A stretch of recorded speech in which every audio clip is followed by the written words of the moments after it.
How long before American citizens are disappeared under the guise that they're Antifa? How long? This is fascism. People are always like, well, he hasn't killed 6 million Jews yet. Yet.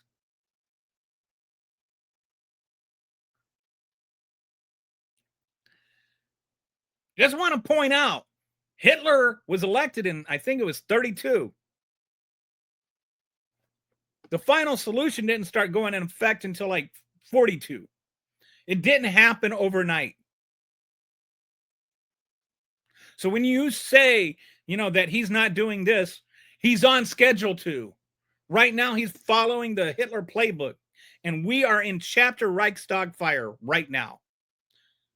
Reichstag fire, one person set a fire on the German Capitol building, and all of the communists were blamed for it. And then everybody that was liberal was called a communist. The poem that everybody always quotes starts, first they came for the communists. Didn't say first they came for the Jews. It says first they came for the communists. Then they came for the socialists. And the other part that I think we need to echo and need to rise up and shout is, and where was I? So I ask you, where are you now? Let's not get to the end of the poem. When he starts saying he's going for the communists, when he starts saying he's going for the socialists, when he starts saying he's going for the far left, at that time, even if you are not far left, even if you are not a socialist, even if you are not a communist, you need to stand up and fight for their rights, because you're next. And if it waits until it comes to you, it will be too late. And that was the point of the poem. The poem was not just about who they came for. The poem is, and where was I? Or, and I wasn't there, or whatever. Where are you right now? Are you resisting? Are you standing up? Are you fighting? Where will you be on October 28th? Will you be protesting? Or will you be supporting the protests? Or will you just be saying, it's not my problem yet? Because it will become your problem. And if it doesn't become your problem directly, it will become your problem indirectly. When your food is no longer available in the store because there are no longer migrants to pick it.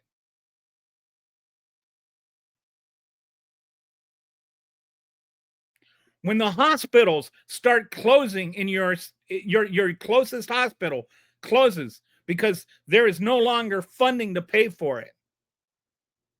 And somebody you love, or you have a heart attack and you're on a 50-minute ambulance drive to the nearest hospital that hasn't shut down yet.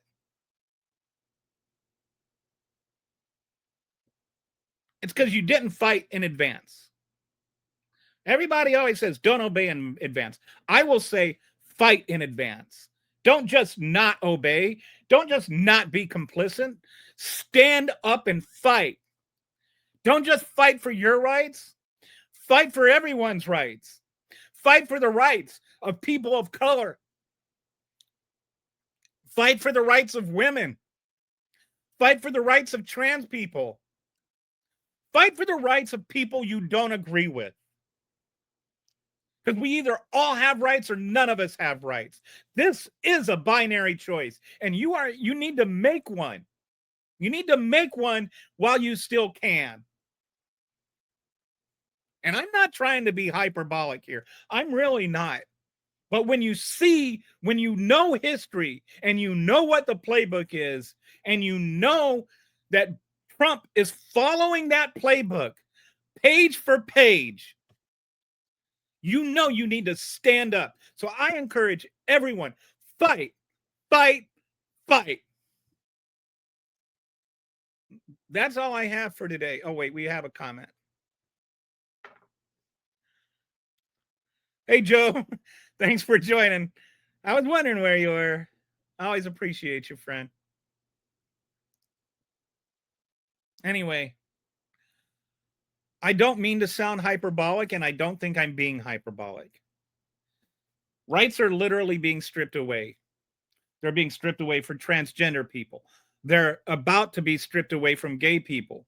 They've been stripped away from men and women to choose their own health care and whether or not they can get rid of a baby that was conceived through rape and whether or not they can even not allow their rapist to have visitation rights to their child.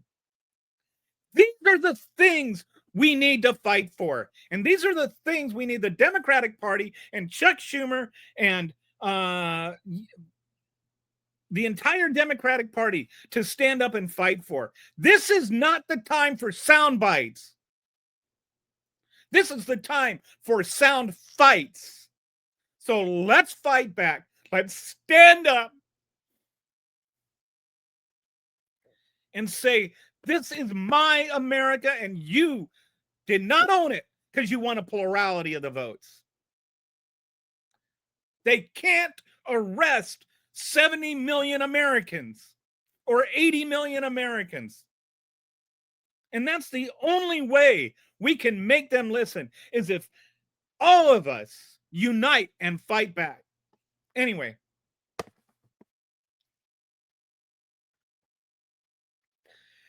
Sorry for getting emotional, but I'm not sorry because I truly feel this. And when they say, "Oh, you mad, bro?" Yes, I am mad. I'm very mad, and you should be mad too. And if you're not mad, don't tell me how much you love America. Because you don't love America. You love racism and you love fascism. I love America.